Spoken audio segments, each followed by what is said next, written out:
voy a hablarles de la identidad, porque nuestra estabilidad va a ser tan fuerte en la vida como lo sea nuestro cimiento. Dependiendo dónde esté su cimiento, así va a ser su fuerza, así va a ser su estabilidad.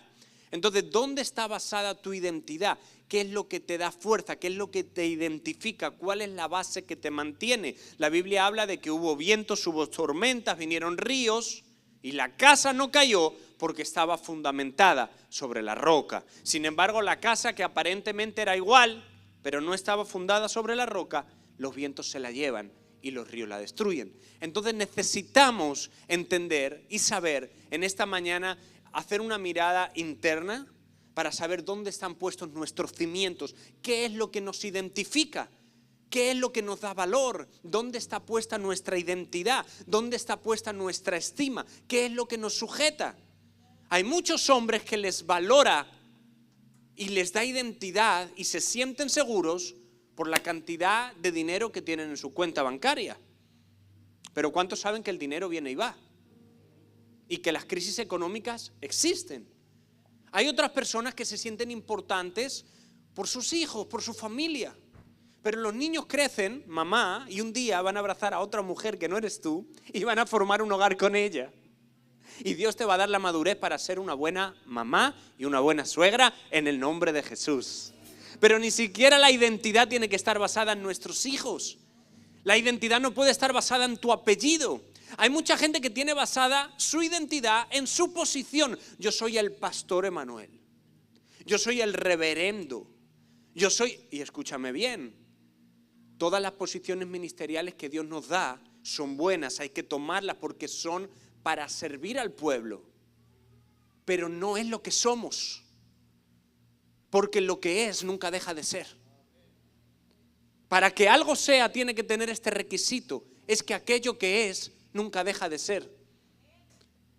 Por eso cuando Dios envía a Moisés donde Faraón, un egipcio poderoso, un egipcio que latigaba, que tenía autoridad, le dice: ¿y ahora quién le voy a decir que me envía? Si mira todas las grandes cosas que él está haciendo, si mira el poder que tiene. Pero Dios le dice: no te voy a enviar hablándote de lo que yo hago, no, dile que yo soy. Yo soy por mi propio deseo de existir.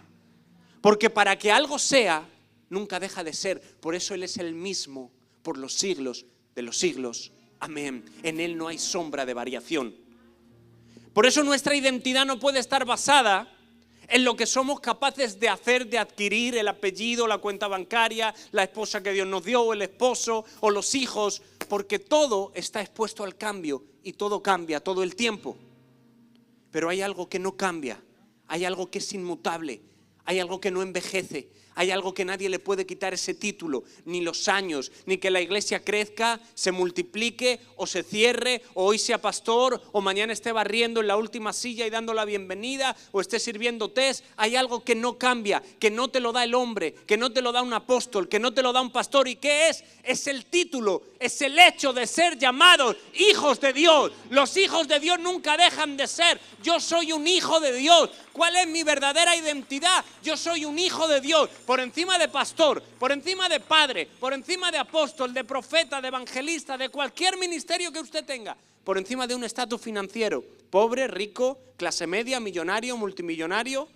Por encima de todo eso, hay algo que nunca cambia, hay algo que nunca nadie le puede quitar, hay algo que nunca que es inmutable, un hijo de Dios. Y hoy quiero hablarles para que tomemos ejemplo de aquel que nos modeló realmente, que lo que a él le identificaba por encima de todo es que él era un hijo de Dios. Y lo que vino a traernos a nosotros y vino a enseñarnos dónde modelar nuestra identidad y dónde cimentarla es en saber que somos hijos. Porque si usted no tiene eso claro, usted va a sufrir en la vida. Usted va a sufrir cuando tenga su identidad en su cintura, una talla 38, jovencita y guapa, pero los años pasan y ya daste a luz y tuviste tus 2 hijos y la cintura cambió y los años te hicieron ya no ser tan jovencita, y si tu identidad estaba puesta en eso, entonces te vas a romper. Por eso hay tantas mujeres hoy en día ahí fuera que sufren de anorexia, que sufren de complejo, que sufren de rechazo, porque pusieron su identidad en el físico y el físico cambia. Y no hay nada más bonito en una mujer que vivir cada etapa. Hay una etapa de ser linda, jovencita, pero después se dan a luz y hay estrías y hay marcas que lo que están hablando es de que has vivido la vida, es que has dado a luz a tus hijos, es que los has criado, los has amado, has peleado, te has desgastado, porque estamos en la vida para desgastarnos, no para ser maniquís que ni sienten, ni se casan, ni tienen hijos, ni disfrutan, ni aman, ni viven. Hay cambios en nuestro cuerpo, hay cambios en nuestra forma, pero hay algo que permanece inmutable, y es que porque un niño nos es nacido y un hijo nos es dado, y el principado sobre su hombro, y se llamará su nombre admirable, consejero, Dios fuerte, Padre eterno, príncipe de paz. Esta profecía que el profeta Isaías está anunciando mucho antes del nacimiento de nuestro Señor Jesucristo, ya está hablando de lo que va a ser la unión hipostática. ¿Qué es la unión hipostática? Escuche bien, porque un niño es nacido, pero un hijo es dado. Atienda esta y no se la pierda. Un niño es nacido y un hijo es dado. Lo que nace es un niño, pero lo que se da no es un niño, lo que se da es el hijo desde la eternidad. El verbo de Dios hecho carne, Juan 1:1. Lo que nace es un niño, pero lo que se da no es un niño, lo que se da es un hijo. El hijo desde la eternidad. ¿Y dónde lo apoya esto? Juan 3:16. De tal manera amó Dios al mundo que dio a su hijo. Porque lo que nace es un niño, es un bebé de carne y hueso como usted o como yo. Pero lo que se está dando no es un niño, lo que se está dando es el hijo desde la eternidad, es el principio y el fin. Y en ese momento lo que hace el hijo es que abandona el trono de gloria y se limita a un cuerpo de carne. Durante 9 meses tiene que ocupar el vientre oscuro de una mujer y pasar el proceso del embarazo con él dentro. Reducido el creador del cosmos y del universo a 9 milímetros de tamaño. Se hizo carne, se hizo un feto para venir a la tierra por amor a usted y por amor a mí. Cambió su ambiente, cambió su escenario.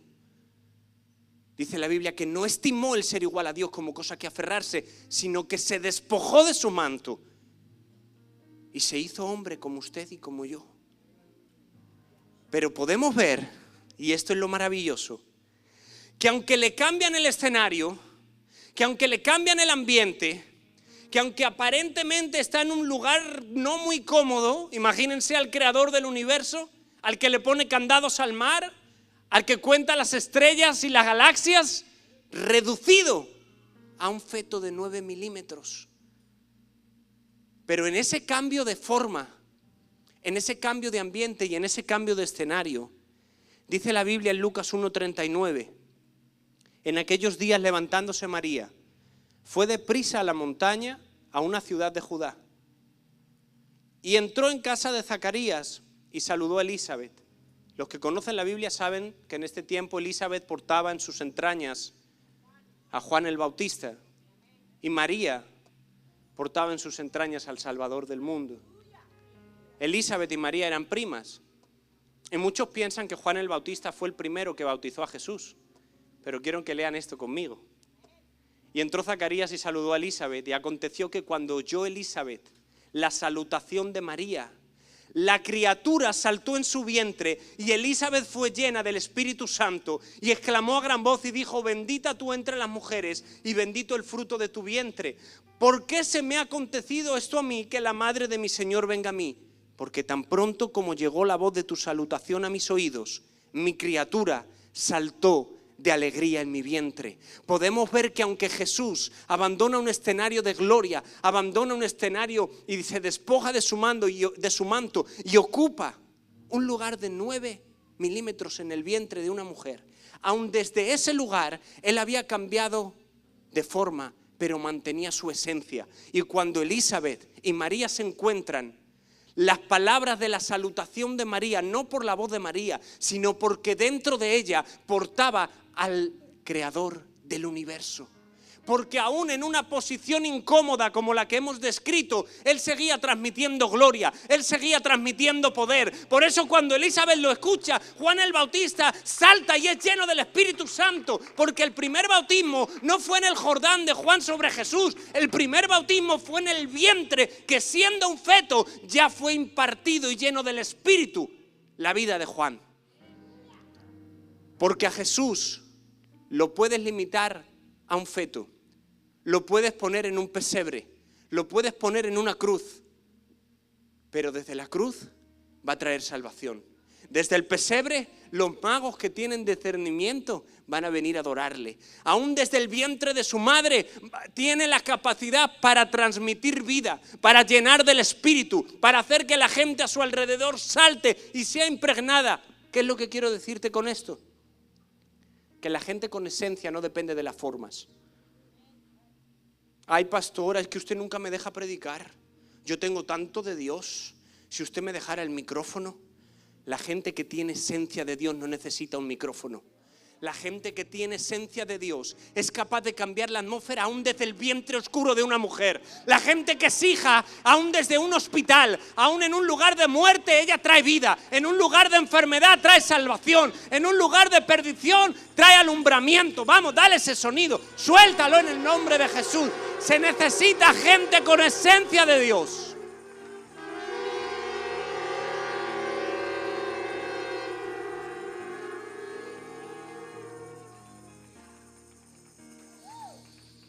La gente que tiene esencia no depende de las formas.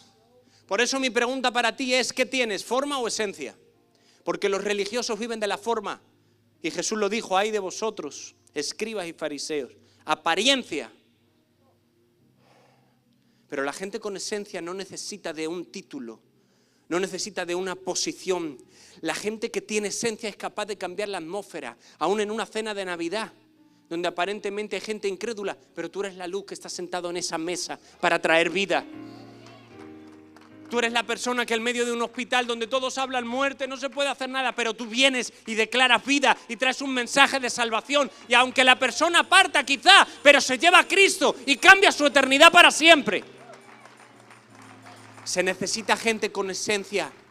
Hemos estado en las iglesias peleando por las formas. Ay, es que si a mí me hicieran anciano, es que si a mí me hicieran diácono, entonces Dios me usaría. Tú no necesitas un título para ser usado por Dios. Tú necesitas entender que eres hijo de Dios. Y cuando tú sabes que eres hijo de Dios, desde un pesebre, desde una cruz, desde cualquier lugar, por muy difícil que sea, vas a cambiar el ambiente, vas a transformar el ambiente a tu alrededor, porque tú eres la sal de la tierra y eres la luz del mundo.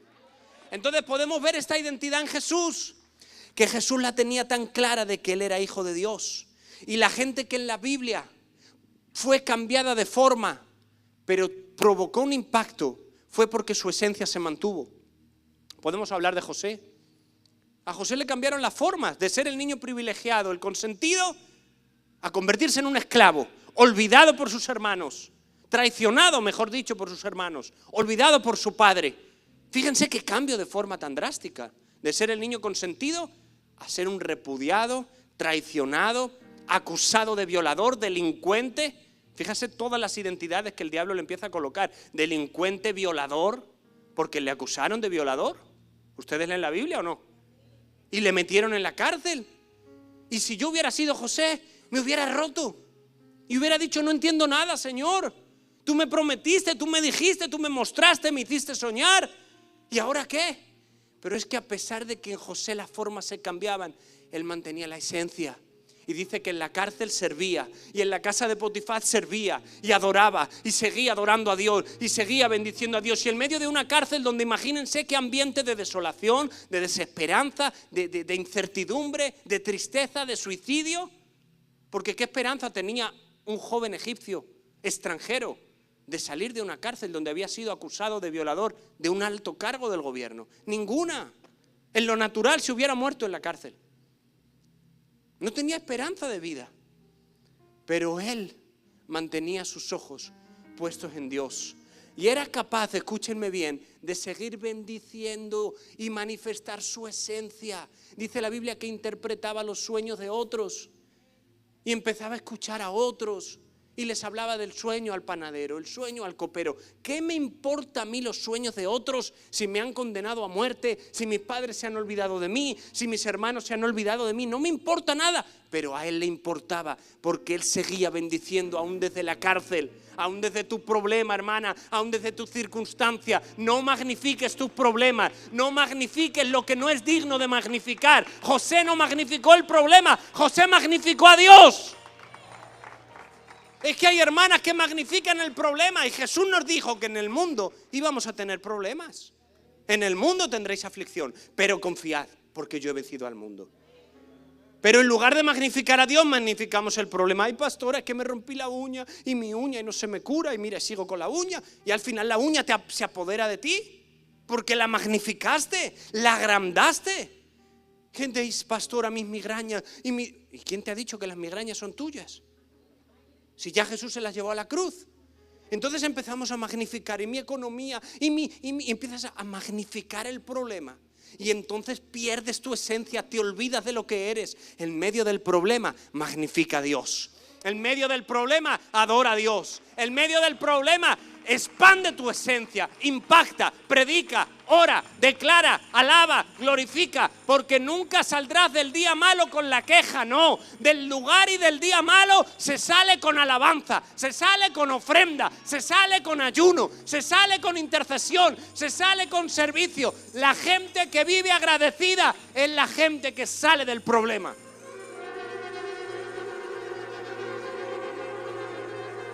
Dale un aplauso, pueblo, a Dios, que suene fuerte.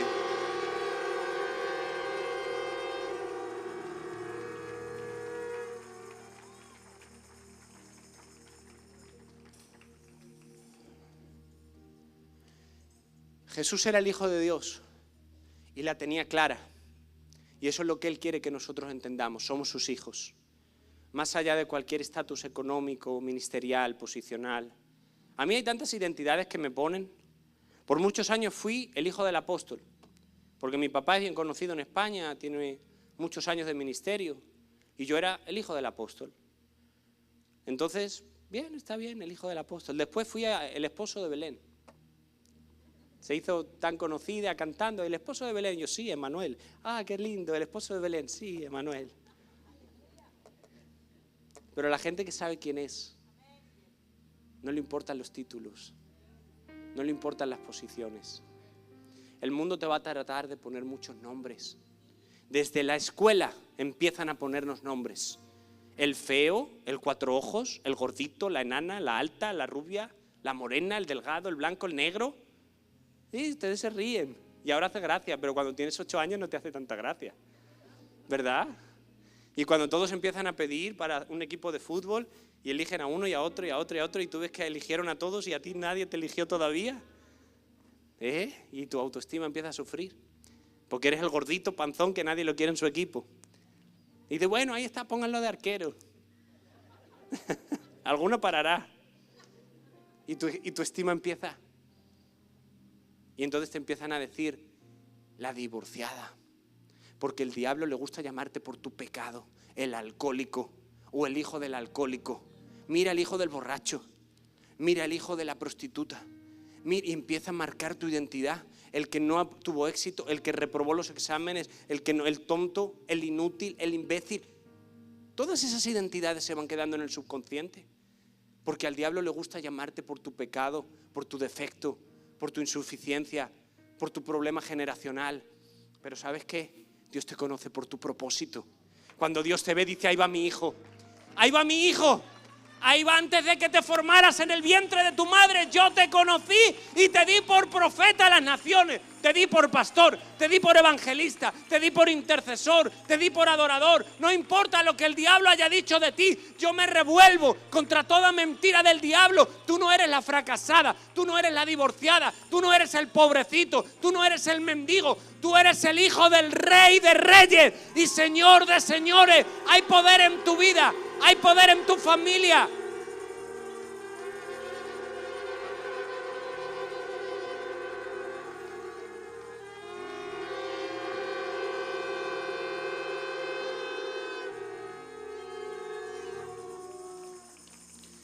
Deja de menospreciarte, iglesia. Deja de tomar identidades falsas. Es el tiempo de que realmente sepas quién eres. Tú eres lo más valioso que hay en esta tierra. Por encima del poder político, por encima del poder militar, por encima del poder de los reyes, está el poder de la iglesia. Tú eres la sal de esta tierra. Tú eres la única luz que le queda a este mundo. Si este mundo todavía no es destruido con fuego, ¿sabes por qué? Porque tú estás en él. Porque todavía Dios tiene sus ojos puestos en su iglesia. Llegará un tiempo que seremos arrebatados y ¡ay del que se quede! ¡Ay del que se quede! Pero tú eres lo más importante en esta tierra. Eres lo único que alumbra y que da luz en medio de tanta tiniebla, en medio de tanta confusión. Tú eres la sal que le da sabor. Así que ya no te creas las mentiras del diablo. No importa lo que te dijeron de niño, no importa lo que te dijo tu exmarido, que decía mentiras. Y nunca le creíste nada, pero sí le creíste lo que decía de ti. Esa sí te la creíste. ¿Por qué? Yo arranco de tu mente en el nombre de Jesús toda palabra de maldición. De tu consciente, de tu subconsciente. Arranco toda palabra de maldición, de muerte, de esclavitud, que ha causado en ti opresión, miseria, que ha roto tu estima, que te ha quebrado, que te ha impedido avanzar y luchar por tus sueños, que has visto cómo otros vienen, crecen, sirven en la iglesia, pero tu pánico te ha mantenido en una silla, siendo un espectador, y te impide atreverte a agarrar las riendas de tu vida, a cumplir el propósito con el cual Dios te ha llamado. No importa si tuviste una experiencia con un hombre malo o no, todavía hay hombres buenos que están dispuestos a amarte, a cuidarte, a respetarte, a agarrarte de la mano y a cumplir el propósito juntos, a formar una familia. Hay una empresa que te está esperando, hay un libro que todavía no se ha escrito, hay negocios que están por abrirse, pero para que tú hagas todo eso necesitas sanar tu estima, necesitas saber que eres un hijo de Dios, que no eres todas las mentiras, que no eres el resultado de tus pecados ni el resultado de tu fracaso. Eres el resultado de la sangre de Cristo derramada en la cruz del Calvario. Eso es lo que tú eres. Eso es lo que tú vales.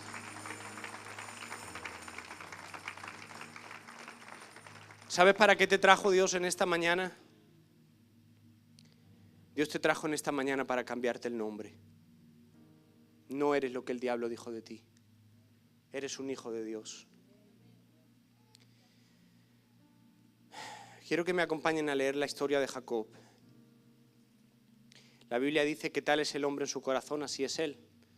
Y cuando la Biblia habla del corazón no se está refiriendo al músculo que bombea la sangre, no. Se está refiriendo a la mente.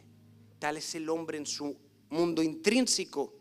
Lo que tú piensas de ti, así eres, así te vas a comportar. Por eso tiene que haber un cambio en tu interior primero, para que pueda haber resultados externos. Acompáñenme al libro de Génesis, capítulo 25, versículo 25 y 26. ¿Saben lo que significa el nombre de Jacob? Jacob quiere decir suplantador. Muy bien, hermano, está alineado. Suplantador tiene tres significados: tramposo y engañador. Y ustedes saben que los hebreos tenían esa costumbre de poner nombre a las personas dependiendo de la circunstancia que se vivía, ¿verdad? Por eso Noemí, cambiando su nombre a Mara, que significa amargura, cuando pasó ese proceso tan duro. Y Dios ha venido tantas veces en la Biblia cambiando el nombre. Recuerdan que Saulo, perseguidor de cristianos, Dios le cambia el nombre y le dice: ahora serás Pablo. Abraham pasó de ser Abraham a ser Abraham, padre de multitudes. Pero quiero que me acompañen a la historia de Jacob porque es muy significativa. Y creo que les va a explicar mejor toda esta idea que les quiero transmitir. Dice la Biblia: y salió el primero rubio, y era todo velludo como una pelliza, y llamaron su nombre Saúl. Y después salió su hermano, trabada su mano al calcañar de Saúl, y fue llamado su nombre Jacob. Ustedes saben que nacer el primero, aunque eran dos hermanos dentro del vientre, tenía un significado muy diferente, porque el que primero salía iba a ser el primogénito. Y ustedes saben la bendición que había en la primogenitura en los tiempos de Israel. Hasta el día de hoy, por ejemplo, en España, la hija del rey, por nacer primero, va a ser la heredera del trono, mientras que la otra no tiene derecho al trono, sino que puede ser princesa, pero nunca será reina. Y eso es así. Entonces, yo me imagino que cuando vieron que Jacob agarró del pie, del calcañar, dice la Biblia, a su hermano, y vieron que estaba tratando de hacer trampa, de salir antes que él, De ahí su nombre, suplantador, engañador, tramposo, porque estaba tratando de tomar una posición que no era la suya. Y imagínense en un niño tan pequeño, desde chiquito, ustedes escuchan Jacob, pero cuando él le llamaban, él no escuchaba Jacob, él escuchaba suplantador, ven a comer, suplantador, a la escuela, suplantador, deja el teléfono ya, llevas muchas horas. Entonces, cada vez que lo nombraban, le estaban diciendo suplantador, tramposo. Y la identidad de él se estaba formando con un nombre que realmente no es lo que él era, pero adquirió esa identidad. Y ese ciclo de trampas, y ese ciclo de suplantación, y ese ciclo de engaño, podemos ver cómo se repite en toda la historia de la vida de Jacob. Cuando es jovencito, su primer engaño es con su papá y con su hermano. Dice la Biblia que él cubre sus brazos con piel de oveja para parecer velludo, como era su hermano Esaú, y así recibe la bendición de su padre con trampa. Le roba la primogenitura a su hermano por un plato de lentejas, haciendo trampa, engaño. Y después, cuando él sale huyendo por todo lo que ocurre y se encuentra con su suegro, ¿cuántos conocen la historia? Me están siguiendo, ¿verdad? El que siembra trampa y engaño, ¿qué recibe? Trampa y engaño, porque lo que el hombre siembre, eso también segará. Y dice la Biblia que cuando él se enamora de su esposa, Raquel, comienza a trabajar 7 años por ella, pero como él había sido tramposo y había sembrado trampa, lo que recibe es lo mismo. Le vuelven a hacer trampa y le vuelven a hacer engaño. 7 años trabajando. ¿Y a quién le dan? A Lea. La Biblia dice de Raquel que era de hermoso parecer, que era una joven bella, y la describe ahí. Y de Lea dice, era de mirada bonita. Eso es como decir, bueno, ¿y qué tal la muchacha? Bueno, miraba bien. Quiere decir que yo me imagino a Lea que era todo lo contrario a su hermana. Porque cuando dice, ¿qué tal la novia? Bueno, muy buena persona. Uy. Y era bella la novia, estaba guapa en la boda. Ay, qué bella persona. Y la Biblia no dice nada bueno de Lea físicamente. No era la mujer que estaba esperando él. Y tiene que volver a trabajar otros 7 años. Y vemos cómo la vida de Jacob va entre trampa y trampa, engaño, engaño, sembrando trampa, recogiendo engaño y recogiendo trampa. Hasta que ya llega un punto en su vida, y me estoy saltando las trampas que hizo con las ovejas, que las puso la vara, ¿recuerdan?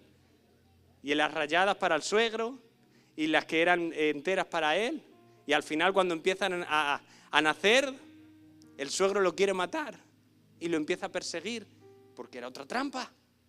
Y hay un momento en la vida en el que las trampas ya no te avalan, en el que te encuentras entre la espada y la pared. Por eso la bendición más grande de Jacob fue el cambio de nombre. Yo muchas veces me pregunté, Señor, pero ¿cómo puede pelear con el ángel de Jehová? Pelear por la bendición, y la única bendición que le da es, ya no te llamarás Jacob, ahora te llamarás Israel. ¿Y qué sentido tiene eso? Tiene mucho sentido, porque Dios le estaba diciendo, hasta ahora te has concebido como un suplantador, como un tramposo. Tu hermano te está esperando con 400 hombres para quitarte la vida, y hasta que tú no cambies de identidad, hasta que tú no cambies de nombre, hasta que tú no cambies de perspectiva, vas a tener que estar haciendo trampa tras trampa tras trampa, y te ha servido para llegar hasta aquí, pero ya tu camino se acabó, se cerró. Ahora ya no te llamarás más Jacob, sino que te llamarás Israel, que quiere decir príncipe de Dios. Porque cuando Dios te cambia el nombre, cambia todo tu ambiente a tu alrededor. Por eso hoy Dios te trajo para decirte, ya no te llamarás la fracasada, ya no te llamarás el pobrecito, ya no te llamarás el inmigrante, ya no te llamarás el que no puede, ya no te llamarás el que no tiene. No. Tú eres la sal de la tierra, tú eres linaje escogido, tú eres real sacerdocio, pueblo adquirido por Dios. Caerán 1000 a tu diestra y 10.000 a tu siniestra, pero no te tocarán. Año 2023 es el año de la avance, es el año del crecimiento, es el año de la bendición, es el año donde las puertas que han estado cerradas comienzan a abrirse. Dios te cambia el nombre, eres bendito y bendita es el fruto de tu vientre y benditas son tus generaciones y benditos son tus nietos y tus bisnietos, y de tus lomos saldrá un legado que impactará Dallas, y de tus lomos saldrá un legado que impactará Estados Unidos. Yo declaro que de tu vida saldrán apóstoles, profetas, maestros, evangelistas, hombres de negocios, millonarios. Ay, pastor, pero si en mi familia todos fueron pobrecitos. Ay, pastor, pero si yo vengo de una generación donde nadie tuvo nada, nadie fue adorador, nadie fue pastor. Escúchame bien, tú eres el primero que va a romper esa línea en tu apellido. Tú vas a ser el primer pastor, tú vas a ser el primer evangelista, tú vas a ser el primer empresario, tú vas a ser el primer escritor, tú vas a ser la persona que rompa con la maldición de la pobreza, con la maldición del divorcio, con la maldición del aborto, con la maldición de la borrachera. Dios te ha llamado para cambiar una generación. Eres la puerta de bendición para tus nietos, para tus hijos. ¿Habrá alguien aquí que lo cree? ¿Habrá alguien aquí que lo recibe? ¿Habrá alguien aquí que lo toma?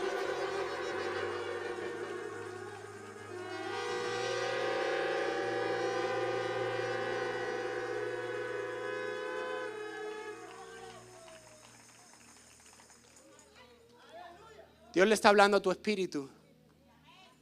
Dios te cambia el nombre. Tal es el pensamiento del hombre en su corazón, así es él. La gente se queja por lo que hay a su alrededor.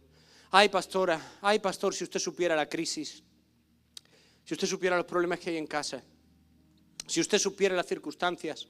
Escúchame bien, no es tan importante lo que ocurre a tu alrededor como lo que ocurre dentro de ti. Tú no puedes controlar lo que pasa a tu alrededor, pero puedes controlar lo que ocurre dentro de ti. Y si la batalla de lo que ocurre dentro de ti la has perdido, todo tu alrededor será un caos. Pero si lo que ocurre dentro de ti te mantienes de pie, te mantienes sabiendo quién eres, aún en medio de una cruz, aún en medio de ladrones, de violadores, aún en medio de un lugar de maldición, porque la cruz no era un lugar santo, la cruz era un lugar maldito. El profeta Isaías lo dijo: maldito todo aquel que muere en una cruz. La cruz no era un símbolo de salvación, la cruz era un lugar de maldición, donde iban las peores personas a morir. Los pecadores más grandes y los violadores más grandes, los asesinos, y aquel que no conoció pecado, tomó ese lugar por amor a ti, por amor a mí. Pero la gente con esencia, aún desde una cruz, aún desde un lugar de maldición, es capaz de decir: Señor, perdónalos porque no saben lo que hacen. ¿Pudieron arrancar sus espaldas y su piel? Sí, pero no pudieron interferir en su voluntad. ¿Pudieron decir palabras feas que entraron por sus oídos, insultos, palabras deshonestas, de menosprecio? Sí, pero no consiguieron que de su boca saliera una mala palabra. ¿Pudieron traspasar su cabeza con aquella corona de espinas? Sí, pero no pudieron traspasar sus pensamientos. Él seguía pensando lo mismo. Su voluntad estaba inquebrantable. Por eso desde un lugar de maldición, Él seguía trayendo salvación. Hoy estarás conmigo en el paraíso. Pero si te estás muriendo, pero si estás en el peor escenario, sí, pero es que yo soy la vid verdadera. Es que yo soy el camino, la verdad y la vida. Es que pueden cambiar el escenario, es que pueden ponerme en la cruz, pero sigo siendo el Verbo de Dios hecho carne, el Hijo desde la eternidad. A Jesús nadie le quitó la vida, Él la entregó por amor a nosotros. Él tenía poder con un dedo para destruir a todos, pero Él era la esencia. Él te amaba.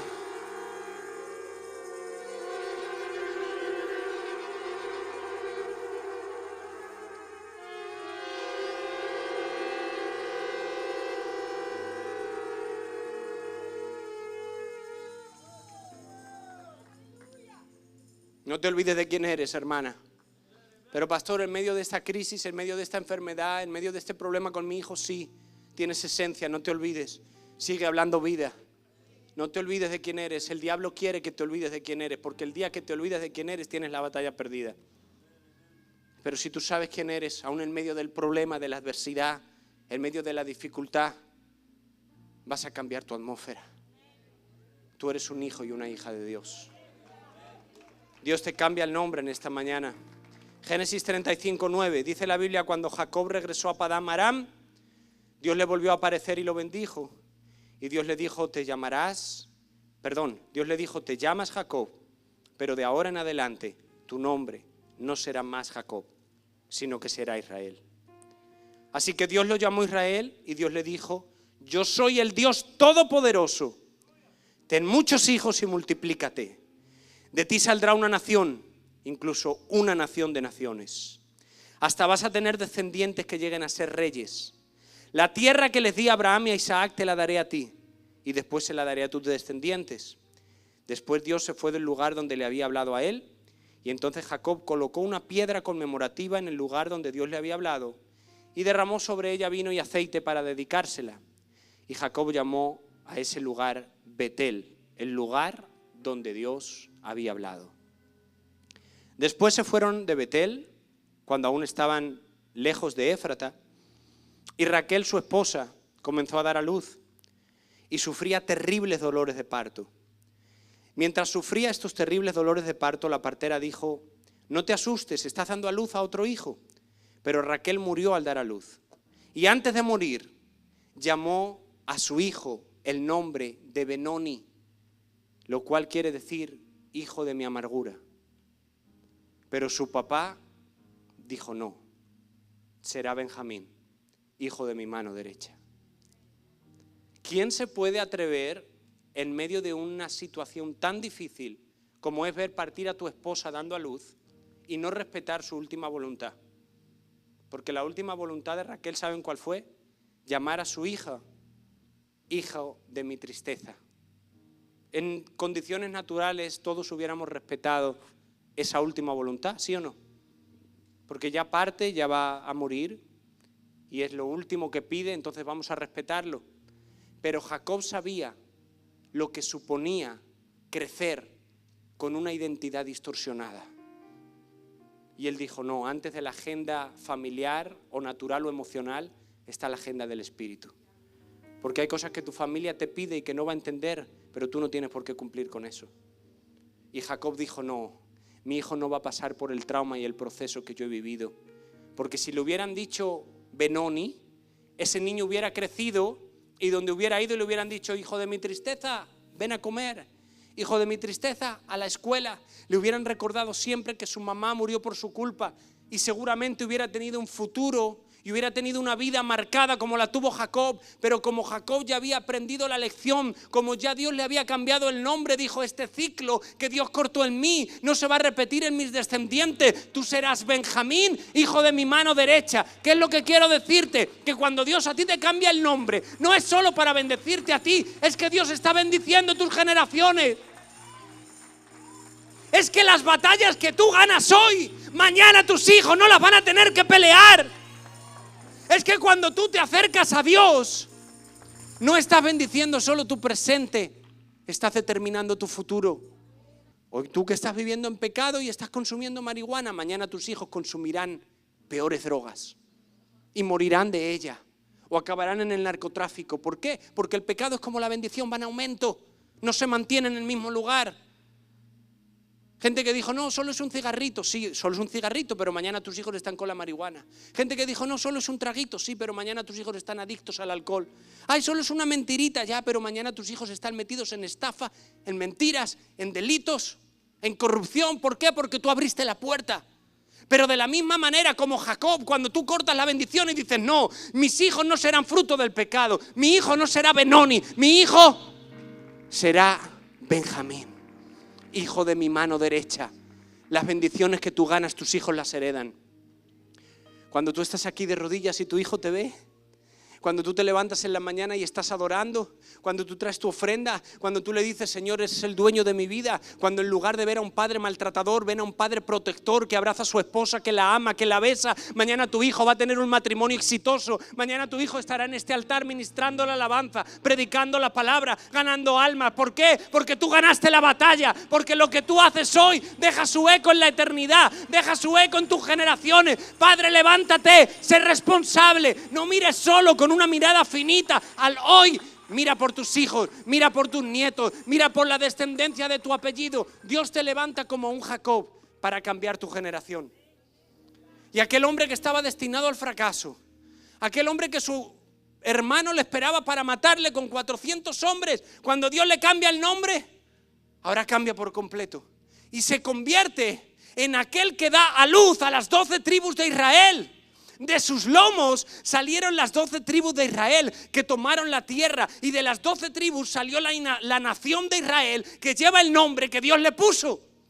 Y hoy usted puede ir a Israel y puede ver cómo aún los militares de los Estados Unidos van allí a formarse, porque la bendición intelectual, financiera y militar que tiene Israel solamente puede provenir de la mano de Dios, porque cuando Dios te cambia y cuando Dios te bendice, cambia todo tu futuro. Dios le cambió el nombre, y cuando llega donde su hermano, que supuestamente lo iba a matar, su hermano lo recibe y lo abraza. ¿Pero acaso no estaba Esaú con 400 hombres esperando para matarle? Sí, lo que pasa es que Esaú estaba esperando a Jacob. Pero quien llega no es Jacob, quien llega es Israel. Estaba esperando a un tramposo, a un embustero, a un falsificador, pero quien llega es un príncipe de paz, es un hombre con bendición. Por eso el diablo está ahí fuera esperando al borracho, al mentiroso, al maltratador, a la incrédula, a la mentirosa, a la criticona. Pero cuando te encuentre, va a ver que Dios cambió el nombre y que tú eres la bendecida, la sal de la tierra, la luz del mundo, el hombre de Dios, la mujer de Dios, la persona marcada para cambiar una generación. Cuando Dios te cambia el nombre, cambia tu destino. Cuando Dios te cambia el nombre, cambia el llamado. Cuando Dios cambia el nombre, cambia tu presente, cambia tus generaciones. Escúchame, te hablo por el Espíritu. Es el tiempo de que tomes el nombre que Dios te da. Porque a veces no se trata de lo que Dios dice de nosotros solamente, porque Dios lo dice. Se trata de que tú lo tomes y te apropies. Si tú te crees las mentiras que el diablo dice de ti, tú vas a vivir como el diablo quiere que vivas. Si tú recibes las semillas y las mentiras del diablo en tu vida y crees todo lo que dice que eres,